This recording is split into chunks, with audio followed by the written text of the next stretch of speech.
Teremos agora um painel imperdível. A discussão vai aprofundar um outro grande desafio para os profissionais de segurança: a mitigação de riscos de ameaças internas. Com a mediação da jornalista e diretora executiva da Conteúdo Editorial, Graça Sermu, nossos convidados vão discutir como superar esses desafios, avançando nos 3 pilares da cybersecurity: operacional, governança e auditoria. Por gentileza, Graça, pode vir aqui.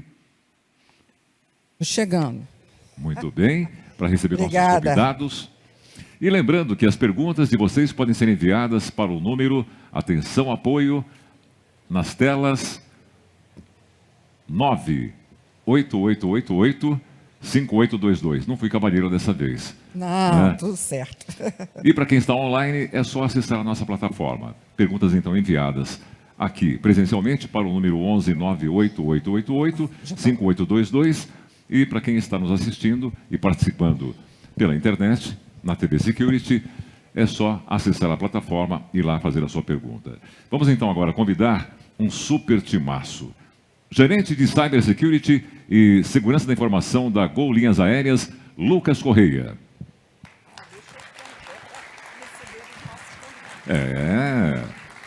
O CISO do Banco BMG, Pedro Nuno. O diretor regional sênior para Brasil e México da Proofpoint, Felipe Canale. E o Cybersecurity Sales Engineer da ISH Tecnologia, Kramer Saunders. Aí sim, muito obrigado pelos aplausos. Eles ficam ainda mais motivados para fazerem aquele bate-papo gostoso. Bem-vindos mais uma vez, Graça é com você. Espera aí, vamos cruzar. Obrigada. E a Graça comentou, hein? Linda camiseta. Esse veste a camisa, né? Ninguém pode discutir isso. Literalmente, né? Literalmente. Muito bom, pessoal. Bem, segundo painel do dia, como eu prometi, algumas perguntas. Eu vou trazendo aqui. Como é que vocês estão aí pela internet, me mandando muitas mensagens? Obrigada aí pela audiência de vocês. E obrigada também aqui pelo nosso público, né? Porque temos várias atividades acontecendo aí em paralelo, mas vocês sempre aqui prestigiando o nosso painel de debates. O tema que nós vamos tratar aqui é muito importante, porque conscientização e cultura de segurança. Nós inauguramos o SLCast aqui, é um projeto piloto, e uma das coisas que eu quero nesse cast é bater papo não só com os líderes de segurança, mas principalmente com quem está do outro lado, os usuários, para tentar entender como é que pensam, né, as pessoas sobre segurança. O que as pessoas acham disso? Como é que eles veem vocês, os líderes, e tentar fazer aí, né, movimentar um pouquinho esse mercado. E é exatamente disso que a gente está falando nesse painel, de cultura, conscientização e ameaças internas. Vamos começar falando um pouquinho sobre as ameaças. Eu tenho 3 internas, no caso, né? Eu tenho 3 questões aqui, eu vou direcionar essas questões aqui para os nossos convidados e depois eu vou rebatê-las aqui com vocês. Pedro Nuno, as ameaças internas, elas evoluíram, né? Hoje elas estão representando um desafio muito grande. Você hoje acha que, para você, no seu dia a dia, as internas estão te deixando mais sem sono do que as externas? Nada. Tá sem... Pô, mas cortaram justamente o seu, Pedro Nuno. De costume, geralmente me cortam em todas. Né? Não gostam de escutar a verdade. O polêmico. Pedro Nuno. Bom dia a todos, obrigado pelo convite.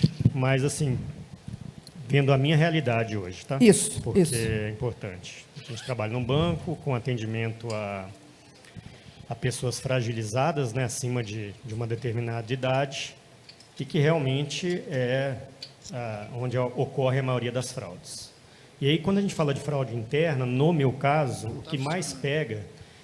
É claro que a gente se preocupa com as ameaças externas, a gente sabe fazer muito bem, né, dentro daquele limite, mas internamente é uma briga injusta. Por quê? Por exemplo, eu tenho uma rede de criminosos que eles conseguem contratar pessoas e colocar dentro de uma área de atendimento.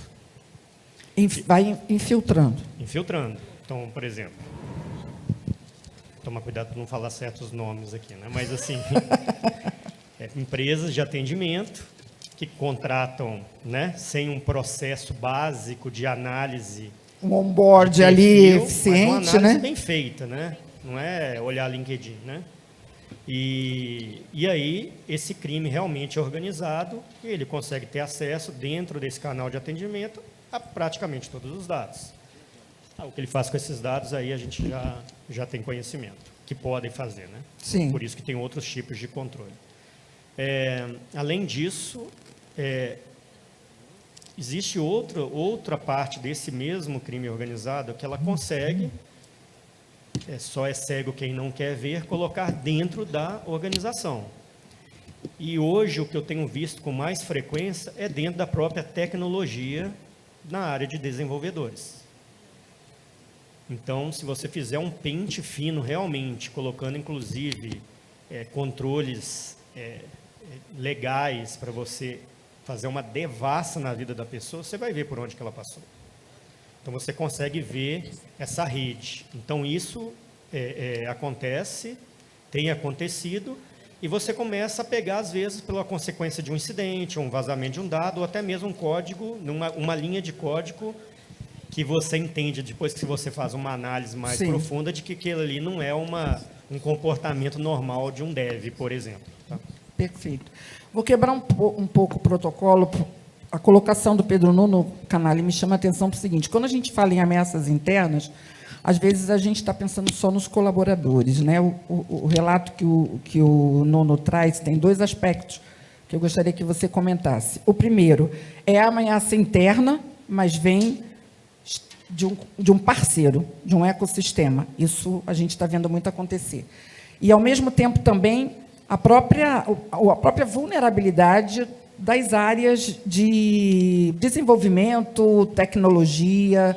A gente escuta muito isso. Então, quando a gente está falando de um programa de aculturamento em conscientização, ele tem que olhar tudo, a empresa inteira.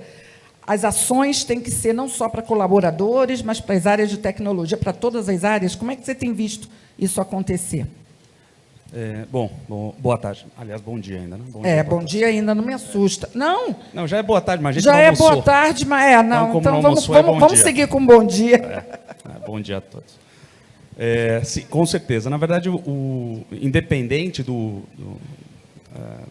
da localização, né, das pessoas, o problema hoje está exatamente nisso, as pessoas, né? Por isso que você vê uma mudança radical na questão de desenvolvimento de tecnologia, que agora o foco tem que ser as pessoas, né? Então, você só vai conseguir ter visibilidade sobre essas ameaças se você olhar para as pessoas, né? Porque, se você pegar, quais são os 3 tipos de atacante que vão ter? Alguém que mandou sem querer, aí na verdade não é um ataque, mas você pode perder um dado porque alguém mandou, de certa forma, sem querer, né? Você tem aquele que está fazendo de propósito e está lá dentro. Por quê? Porque ele está bravo com a empresa, porque que seja. E tem aquele que teve a credencial comprometida. Parece ser uma ameaça interna, na verdade ela é externa, porque a credencial dele foi comprometida, né? Em qualquer desses cenários, você tem que olhar a pessoa. E só tem um jeito de você identificar se aquela pessoa realmente é quem ela diz ser e acessar aquilo que ela tem possibilidade de acessar. Monitorar o comportamento dela. Não tem outra forma de fazer, né? A gente viu exemplos agora com a Cielo e com a Karen, né, onde você tem o dev que está lá, o admin dentro da máquina, ele pode, entre aspas, fazer tudo o que ele quiser. Se você não monitorar, você vai ter um problema de vazamento de dados, vai ter um comprometimento direto na sua segurança com relação a isso. Então, assim, não tem muito o que fazer. E quando a gente olha também, outra coisa que cresceu muito nos últimos anos é a gestão de terceiros, né? Assim, faz parte da gestão de terceiros, os terceiros que trabalham na sua empresa, os seus parceiros de tecnologia, que também são terceiros, os seus parceiros, né, de negócio, os parceiros de serviço. De novo, são pessoas, né? Então você tem que monitorar, você tem que ter essa visibilidade para eventualmente tomar uma determinada ação. Se você não tem visibilidade, não tem nem o que fazer. Lucas, continuando aqui, ainda nesse nosso primeiro bloco dos tópicos, na sua realidade, as ameaças internas mais frequentes estão relacionadas a comprometimento de e-mail, de dados. A gente vê o e-mail ainda sendo aí, né, depois de tanto tempo, né, um ponto bastante vulnerável. Como é que está sendo para você? E se você quiser comentar também sobre tua visão, né, na Gol, sobre ameaças internas, externas, como é que vocês estão vendo esse cenário? Bom dia, boa tarde a todos. Obrigado pelo convite. Obrigado aí aos colegas aqui do painel. Bem, eu entendo hoje o e-mail como mais um caminho de possibilidade de comprometimento, de vazamento de dados, né? Não sei se hoje é o principal. A gente tem muita tecnologia que nos ajuda a endereçar esses problemas, né? Então, a gente permeava um cenário antes que a gente tinha desafios, né? E aí, quando a gente fez as adoções corretas de tecnologias que têm nos ajudado a ser muito certeiro, muito cuidadoso com isso, então a gente acredita que a gente tenha superado. Então, hoje, eu não entendo que o e-mail seja o principal caminho de vazamento. O que eu enxergo é que existe uma questão, bem colocada pelo Canali, dessas 3 personas, né? A pessoa que está fazendo de propósito, a pessoa que teve sua credencial roubada, e o terceiro, não vou me lembrar. O que fez sem querer. O que fez sem querer, né? Para cada um deles, a gente tem um caminho, e a gente enxerga isso muito bem definido dentro da Gol. Eu acho que, quando você falou da camisa, né, de propósito, fazendo um pouco da propaganda da nossa, nossa campanha, a gente tem na Gol estabelecido um processo de conscientização, um programa, que a gente está indo até as bases operacionais da Gol para falar sobre segurança, de forma muito próxima da realidade deles. Por que a gente nota? A gente nota que existem pessoas que, de fato, não sabem, né? Elas estão com a visão de que aquilo que elas estão fazendo é correto, quando, na verdade, não é, né? Às vezes, será que eu não posso usar uma plataforma open source para colocar o meu planejamento, o meu cronograma, a minha planilha do Excel com planejamento financeiro? Mas está na nuvem, está seguro. Não está. Você não sabe os riscos que você está correndo para fazer isso. Então, a gente está nessa seara de buscar esse trabalho, que é um trabalho muito braçal, de ir lá e conversar olho a olho com uma pessoa que, às vezes, está na pista do aeroporto, conversando com um piloto, e é um cara que não tem trato com isso. Não está no dia a dia dele. A gente também tem muitas questões em relação a fraudes e venda de credenciais relacionadas ao uso que a Gol tem do benefício viagem. Isso é um negócio, isso é uma indústria nervosa de colaboradores vendendo as suas credenciais para vender o seu benefício.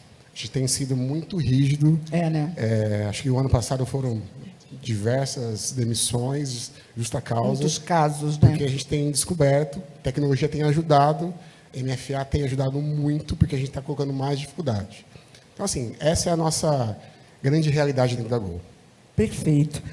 Eu queria ouvir o Kramer sobre isso, porque quando a gente olha os programas, Kramer, o que eu vejo muitas pessoas questionarem é quais os parâmetros hoje. Se eu desenvolvo um programa dentro da minha organização, eu olho para o resultado, será que esse resultado é bom? Será que eu consigo imaginar se esse resultado é um resultado que outras empresas do mesmo setor ou que atuam no mesmo negócio conseguem? Então, assim, a gente vê os programas sendo implementados, mas é preciso um benchmark, né? Precisa ter uma noção. Será que o resultado que eu alcancei aqui é favorável, não é favorável? Eu também vejo no grupo muitos perguntarem, gente, vocês fizeram campanha, quantos caíram? Quantos % da organização e tal? Então, assim, como você vê também que é importante essa preocupação? Quer dizer, qual a assertividade? Eu faço campanha. Não, mas será que está sendo assertiva? Será que o processo está dentro de um modelo, né, que é mais do que conscientização, que é aculturamento? A gente tem que pensar mais amplo sobre esse tema. Boa tarde, obrigado aí pelo convite. A parte de conscientização, ela vem elevando a sua maturidade recentemente, né? Essa cultura de se preocupar com os colaboradores, com terceiros, entre outras frentes, ela não era tão praticada anteriormente. Então, é algo que tem que ser instalado dentro da organização, mas as pessoas ainda não têm o planejamento de aonde que eu vou inserir esse programa, né? Muitas das vezes a gente se preocupa com os usuários ali finais, aquelas pessoas que não têm tanto conhecimento, mas como colocado pelo Pedro ali, é interessante a gente se preocupar com a empresa como um todo. E aí eu até gostaria de fazer um gancho com a Gol Linhas Aéreas, né? Eu recentemente vi uma postagem de um grande amigo meu chamado Ivan, e ele fez uma analogia bem interessante. Quando a gente vai viajar de avião, toda viagem que a gente faz, a gente tem lá o pessoal fazendo todo aquele ritual, onboard né? da viagem, né? Questão de segurança. Exato. Então, toda viagem a gente faz isso. Acho que a gente já tem até decorado, pessoas que viajam muito ali, as pessoas têm até decorado aquele procedimento. E isso nada mais é do que uma conscientização. Mas se você parar para pensar e trazer isso para a nossa realidade dentro da tecnologia, isso é feito todo dia. Isso não é feito a cada 6 meses, isso não é feito de forma anual. Isso é feito diariamente. Tem que ser rotina, né? 5, 10 minutos ali. Então, a necessidade da gente trazer o programa de conscientização diariamente, a pessoa vai ligar o computador, a pessoa vai começar a trabalhar, entra já no programa de conscientização. Uma matéria todo dia. A conscientização ela não é instalada apenas na campanha de phishing. Ela é um workshop, ela é uma sátira, ela tem que se tornar algo agradável. Porque todo dia você estudar segurança, até para a gente que é da área, é um saco. Então, imagina para quem não é, o cara está preocupado em entregar as metas, tem que trabalhar, ele ainda tem que fazer um curso de 1 hora, 2 horas, 3 horas, aquele negócio fala assim, cara, não tenho tempo. Exatamente. Então, se todo dia a gente fizer 1 minuto, 2 minutos, 5 minutos... Talvez parar, conseguir isso que a pessoa, né, dedique 1 hora, 1h30 do tempo ali, pode ser difícil, mas criar algumas rotinas. Né, de segurança que chamem atenção, essa é uma boa dica, realmente. Justamente. Então, a gente começar isso justamente no começo do dia, na hora que o pessoal abrir ali o computador dele para trabalhar, ter ali um papel de parede. Eu já participei de algumas campanhas de conscientização, é interessante. As pessoas começaram a colocar folders dentro do banheiro, que é a hora que a pessoa tem 5 minutos, 10 minutos. E se você parar para fazer a raciocinar, faz sentido. Entendeu? Quantas vezes a gente viu alguma campanha de marketing no elevador, em alguns lugares estratégicos. Então, isso é algo a ser pensado e utilizado a nosso favor. Tá certo, com criatividade, né? Bem, vamos começar a abrir para perguntas. Eu já tenho uma primeira aqui. Me chamo Fred, trabalho na Taesa, boa tarde. Gostaria de perguntar para o Lucas se ele utilizou linguagens diferentes para as equipes da operação e equipes do Office na campanha de conscientização. Totalmente. Como é que você conseguiu mudar essa linguagem aí para... E aonde foi mais difícil? Já vou acrescentar aqui a pergunta do Fred. Com quem é mais difícil fazer esse trabalho, Lucas? Não, assim, com certeza, né? Acho que talvez esse seja o segredo da campanha, a gente adaptar ao público que a gente está atingindo. Então, o público operacional, administrativo, a gente era muito tendencioso em fazer campanhas para o grupo administrativo. A gente tem as plataformas online que permitiam a gente atingir esse público, mas a gente começou a notar que, na verdade, o nosso problema não era lá. Nosso problema era na ponta, o atendimento, quem está com contato com o cliente, o cara da pista, o engenheiro da manutenção da aeronave, que também não faz parte do dia a dia dele. Então, a gente teve que, sim, se adaptar à linguagem, adaptar a forma, colocar os EPIs, ir lá para a pista, conversar com o cara na pista, ir para o aeroporto, ficar 1 semana com eles, ir para trás do balcão, ficar lá do lado do cliente, junto com ele. Então, assim, é um trabalho de formiguinha. A gente está tendo muitos bons feedbacks. Tem que ir para a posição dele também, para poder sentir a maneira como ele percebe a questão da segurança. Exatamente, qual é a percepção dele, porque o que a gente está vendendo é a segurança que você aplica aqui, é a mesma que você vai ter na tua casa, porque hoje a gente vive no mundo conectado. Então, a gente está vendendo para ele a importância da situação dele de segurança na casa dele, a mesma que ele tem no serviço. Então, isso foi uma mensagem bem poderosa. Muito bom, muito bom. Mais uma pergunta aqui. Marcos Reis, da Mastercard. Aliás, o Fred está aqui na nossa plateia. Tá. E o Marcos Reis também? Opa, muito bom. Marcos Reis pergunta para você, Pedro Nuno, Você segmenta o treinamento por tipo de público-alvo? Quer dizer, uma semana você vai trabalhar com um tipo de público, na outra, ou tem aquela ação que reúne todo mundo? Especifica um pouco mais como é que você está avançando nisso, e acho que depois vocês também poderiam complementar de como... E aí ele fala, para mitigar riscos de ameaças internas, com esse principal objetivo. Excelente pergunta. Então, assim, precisa, porque pessoas são diferentes. Então, até foi bom você ter falado, Lucas, porque tem uma parte do meu público que é justamente o meu cliente. E a gente iniciou há uns 3 meses atrás, todos da minha equipe eles têm que passar 1 hora por semana no atendimento, junto com o atendente. A equipe que você diz da área de minha segurança. equipe, da minha Você equipe, tira da operação, Tiro da operação e coloca pra lá no front-end. Atender o cliente do banco.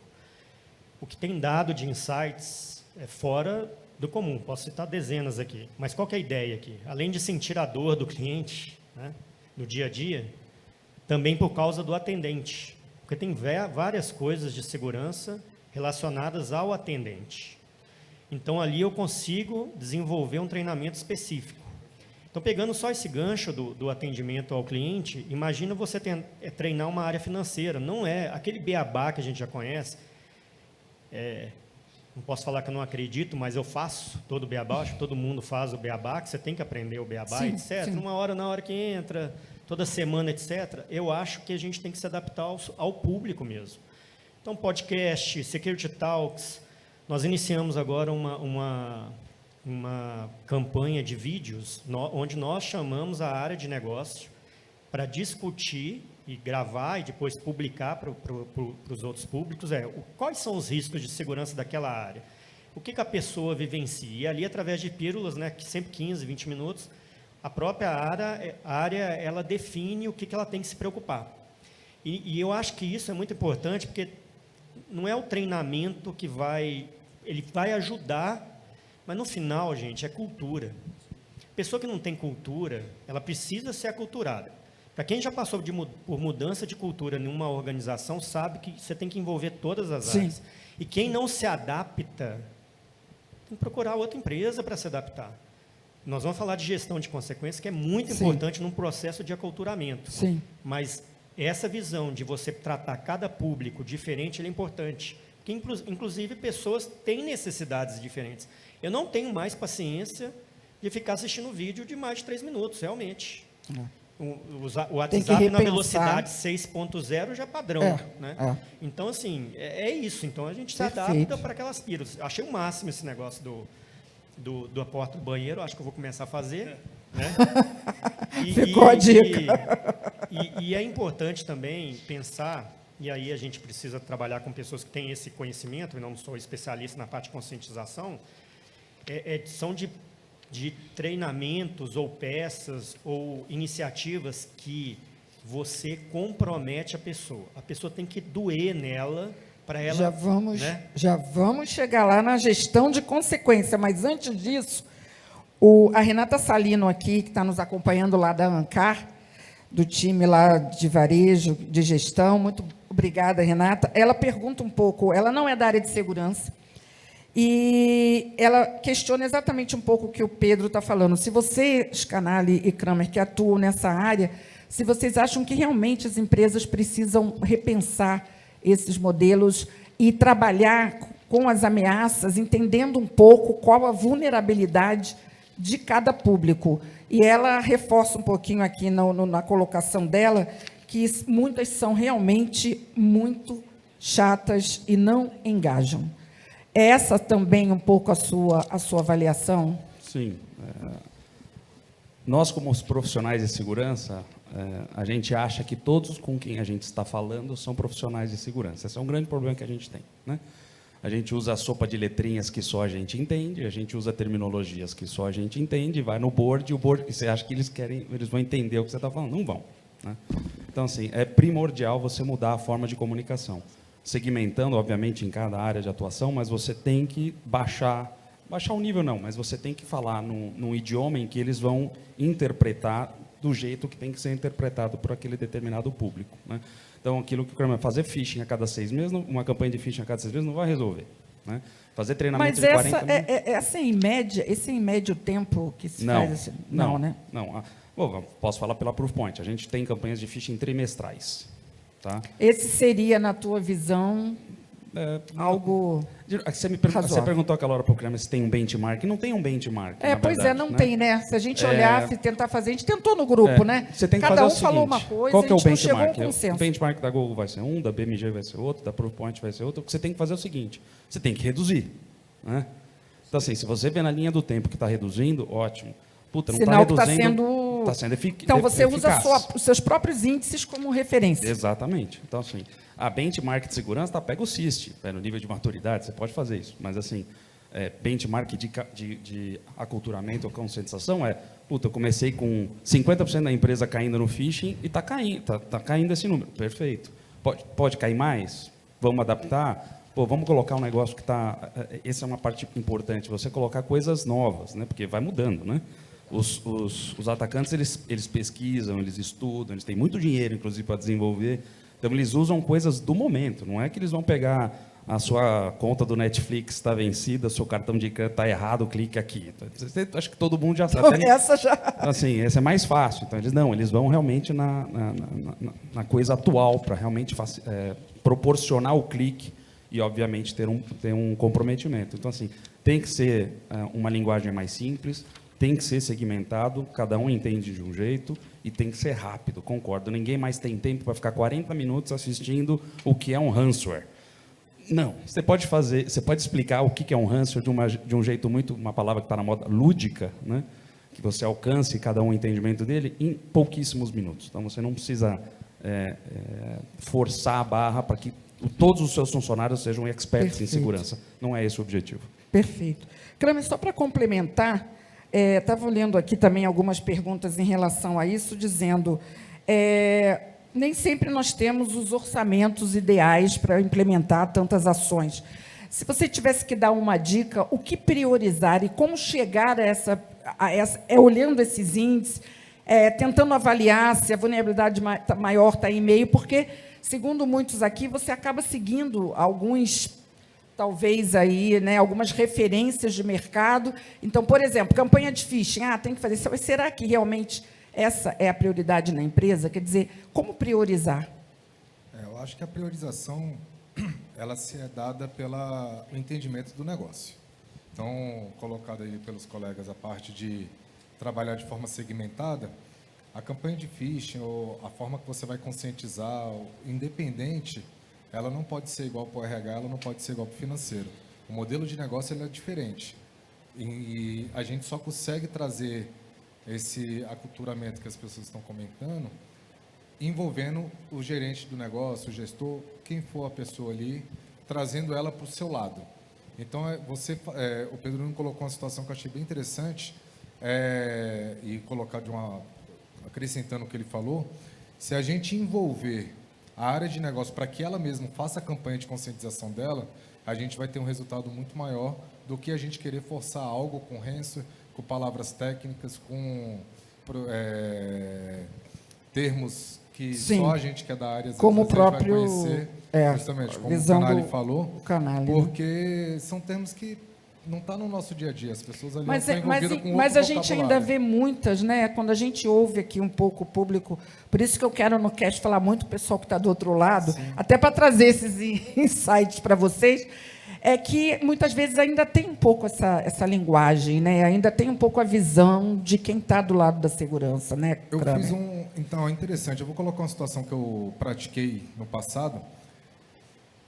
Quando a gente começa a falar de segurança dentro da área organizacional, as pessoas tendem a ter um grande bloqueio, entendeu? Porque isso aí é problema lá do povo da TI, o pessoal que se vire por lá, eu estou aqui para entregar as minhas metas, vamos dizer assim. E aí eu percebi isso, eu patinei em algumas campanhas que eu vivenciei, e aí eu comecei a mudar a estratégia, comecei a trazer isso para o lado pessoal. Então, comecei a trazer uma visão de, se você não cuidar da sua identidade virtual, seja ela pessoa física, ou seja ela organizacional, você está trazendo prejuízo apenas para você. Você vai prejudicar a empresa de tabela, mas você vai ser um maior prejudicado de certa forma. Porque a sua identidade organizacional, ela contém todos os seus dados também. Então, no final das contas, a empresa é prejudicada? Mas a sua identidade também está comprometida. Tentar Então, ter essa visão, então, começando pela sua realidade pessoal, né? Pelo seu próprio dia a dia. Então, se você começa a trabalhar isso de forma... Se preocupe com a sua identidade, independente do meio que você utiliza, seja no mobile, seja no e-mail, seja onde seja for, em casa, seja na empresa, enfim, começa, né? E você começa a trazer, a pessoa começa a se preocupar, porque hoje a gente passa aí, beleza, a gente tem um modelo híbrido, mas boa parte do nosso dia a gente está trabalhando. Sim. Então, de forma errada, muitas das vezes a gente utiliza o e-mail organizacional para fazer uma compra, as pessoas não se atentam, se está usando o e-mail pessoal ou organizacional, vai lá e se cadastra no Mercado Livre, beleza, não, é uma forma errada de utilizar o e-mail corporativo, mas você colocou seus dados ali, porque se você usou o e-mail corporativo, você está colocando seu cartão de crédito, você está colocando seu endereço, você está colocando a sua vida pessoal ali dentro. Então, a forma de você trazer essa prática e saindo um pouco da questão de phishing é você fazer essa analogia. Perfeito. Vamos se preocupar com a sua identidade, seja ela pessoal ou organizacional. Tá bom. Muitas perguntas aqui, você pediu a palavra, pode ser conciso aí, Canalha? Não, pode fazer essa observação. Quando você falou de priorização, nós somos os grandes culpados de vocês não conseguirem priorizar nada, né? Porque como fornecedor a gente aparece com uma coisa nova toda semana, né? E caiu, olha, não era essa a intenção. E a gente mas ocupa a carapuça caiu aí, Canalha. Não, na verdade eu estou generalizando, obviamente, o mercado de segurança, mas a culpa é nossa, a gente bate na porta e fica ocupando a agenda de vocês muito mais do que os colaboradores de vocês. Mas é o que o Kremer falou, o primordial, como é que você vai priorizar? Qual é a tecnologia? Qual é o fabricante? Olha para a área de negócio, a área de negócio tem que falar para você. Né? É isso. Né? Então, a gente tem que deixar de ser o Stop Networks, né? Como era antigamente segurança, tem que ser um viabilizador de negócio. Tá, como é que eu faço mais negócio de maneira segura? Então é aqui que eu vou investir primeiro. Então, assim, não é só o Gartner batendo na sua porta, dizendo, investe nos quadrantes X, Y, Z, mas você tem que olhar para dentro de casa e falar, não, peraí, para o meu negócio, o mais importante é essa tecnologia aqui. Isso não quer dizer que as outras eu não vou olhar, né? Mas você tem que priorizar baseado no negócio.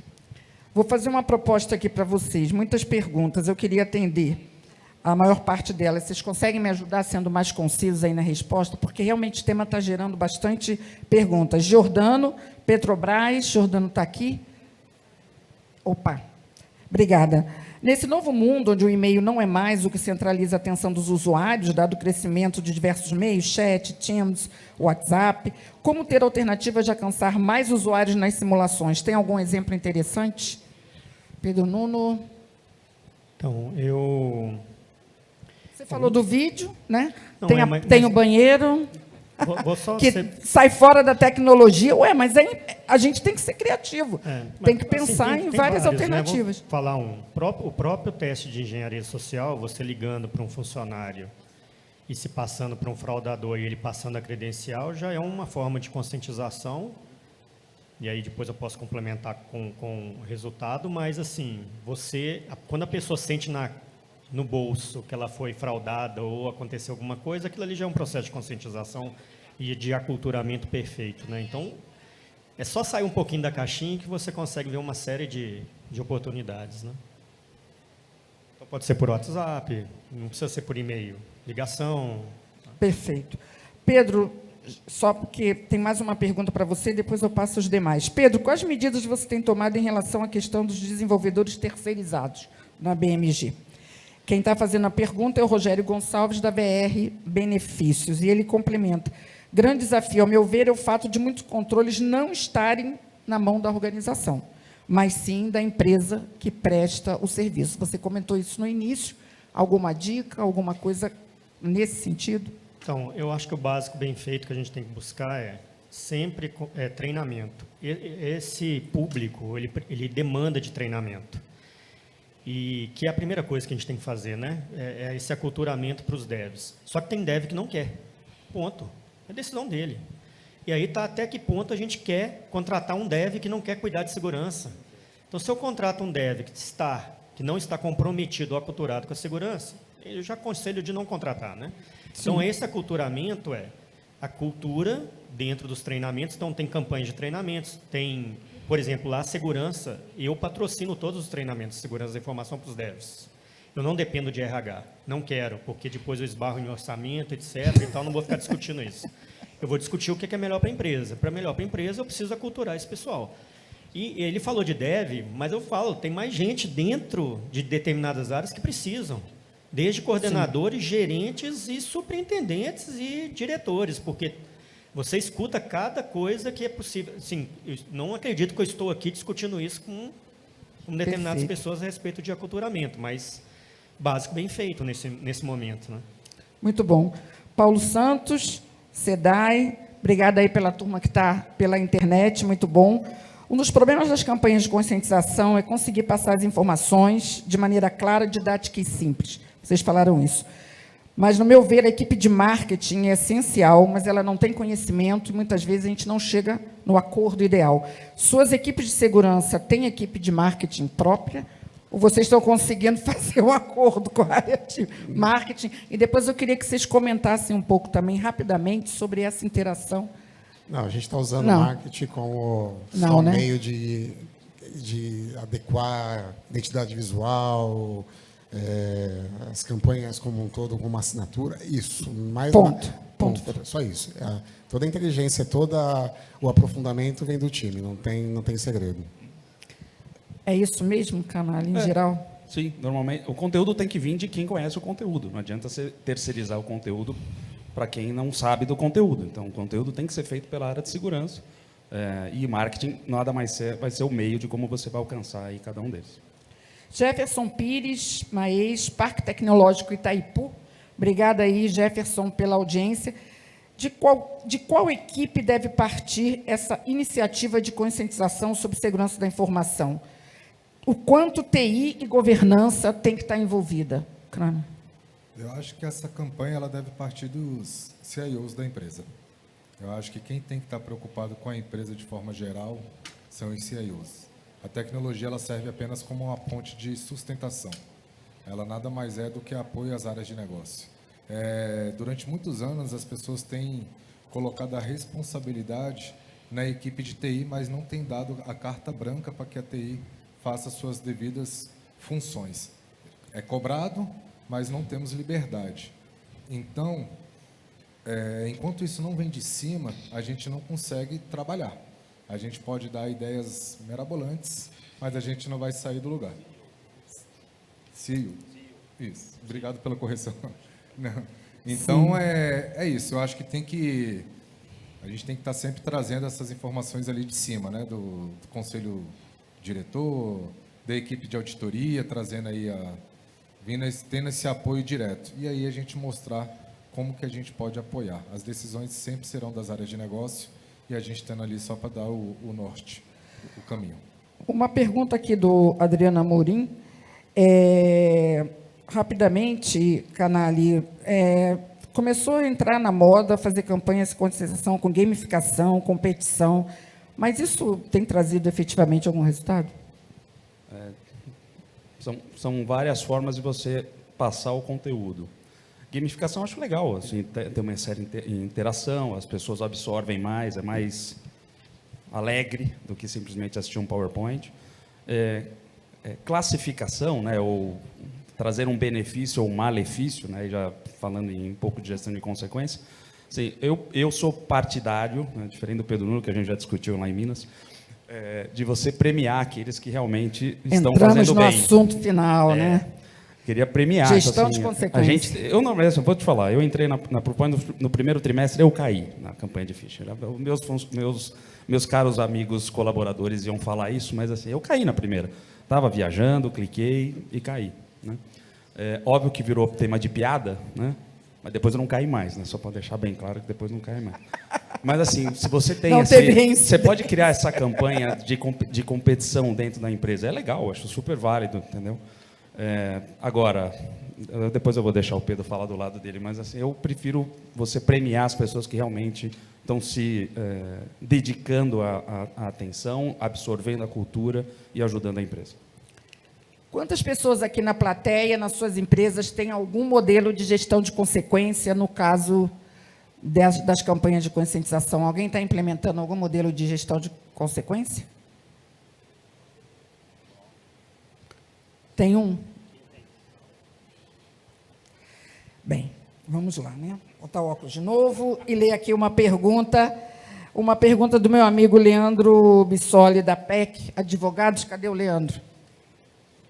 Aqui, gente, essas luzes... Ai, Leandro, desculpe, é que assim, muita luz aqui. Mas olha que interessante, vou ler rapidamente, sua colocação é extensa, hein? Nós, jornalistas e advogados, a gente fala muito, né? Mas vamos lá. Treinar é importante, mas trazer as consequências de comportamentos indevidos também. Seja um alerta, advertência ou desligamento. E aí vou para a sua pergunta. Programas de educação continuada que geram recompensas ao colaborador podem gerar maior engajamento?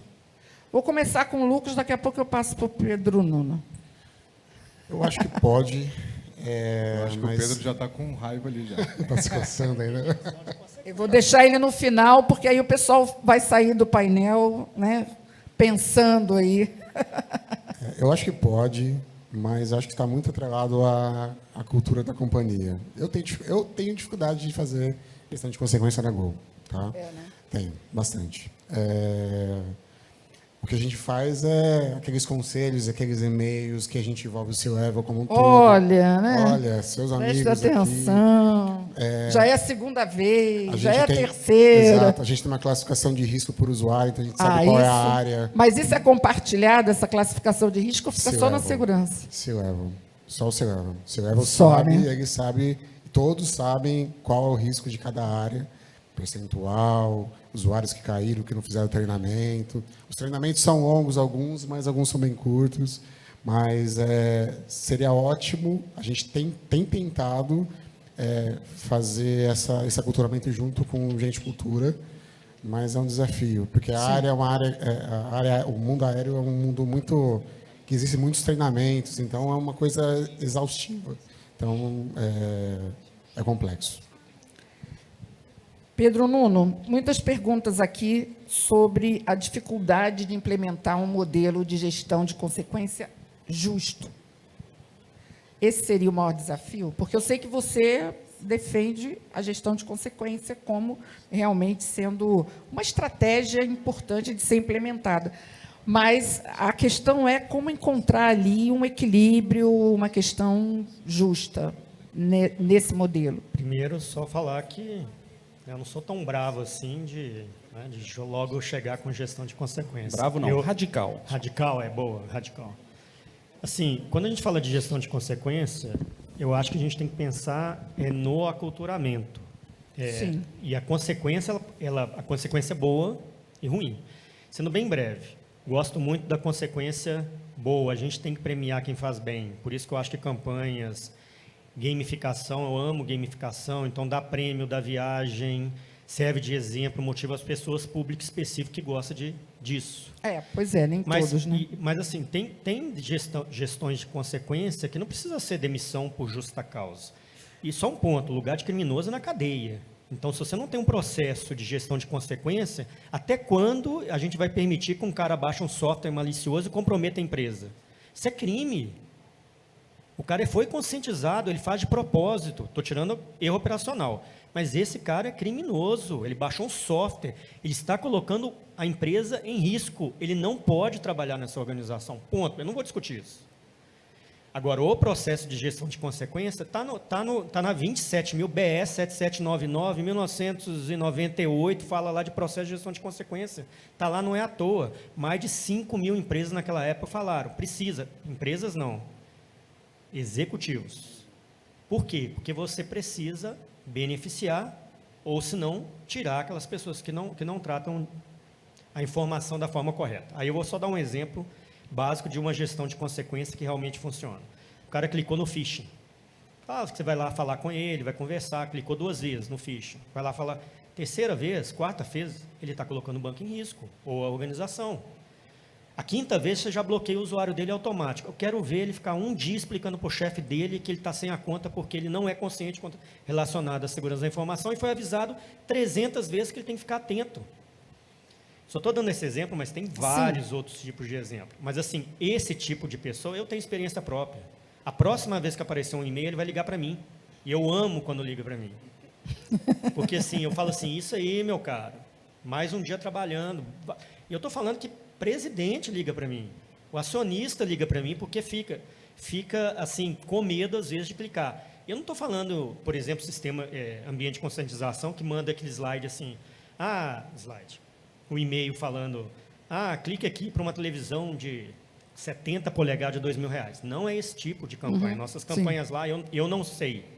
Porque quando eu caio, até eu parabenizo a empresa ou as pessoas que fizeram a campanha, porque realmente está bem feita. Mas a gestão de consequência positiva é aquela que você acultura. A cultura em qual sentido? Porque o senso de dono, ele é impressionante. Se invadir a sua conta do banco, você vai virar... Não, e quem é mãe e tem filho sabe senso que de tem dono. que ter gestão de Agora, consequência, vamos por que combinar? Senão não dá, né? Vamos 1, 2, 3, na terceira... E tem uma gestão de consequência ali, vai ter algum efeito. Dentro da empresa eu não posso ter senso de dono. Então, quando eu entro geralmente numa organização, a primeira coisa que eu peço é o documento de gestão de consequência. Se não tem, a primeira coisa que eu dou é um modelo. O nosso amigo ali, ele sabe disso, porque sempre a gente revisa o mesmo modelo, entrega para a área de RH para publicar, porque eu não consigo trabalhar se não tiver um processo de gestão de consequência. Como que eu vou tratar os casos que vão começar a aparecer? E esse tema, Pedro, inclusive, Canali, só para fechar, você acredito que tenha conversado muito sobre isso, né? Esse tema tende a ser realmente muito avaliado, né? E cada vez mais, acho que é uma agenda forte aí para 2024, né? Só para terminar, né? Tem que tem que fazer parte. Tem que ter, óbvio, né? Como ele falou, não dá para a pessoa irresponsável passar ilesa depois de 1, 2, 3, 4, 5 tentativas. A questão é como colocar aqui, é o cuidado, a forma de implementar, né? Tem um ponto também que tem gestão de consequência para a empresa privada. E para a empresa pública, porque é diferente, né? Como é que você vai demitir um funcionário público? Você não demite um funcionário público. Então, assim, também tem que olhar os dois mundos, que são mundos completamente diferentes. Com certeza. Gente, eu amo esse assunto. Eu ficaria aqui nesse painel, mas já me avisaram que está todo mundo com fome. Porque já estamos chegando aí, né, no horário aí que a gente precisa fazer essa pausa.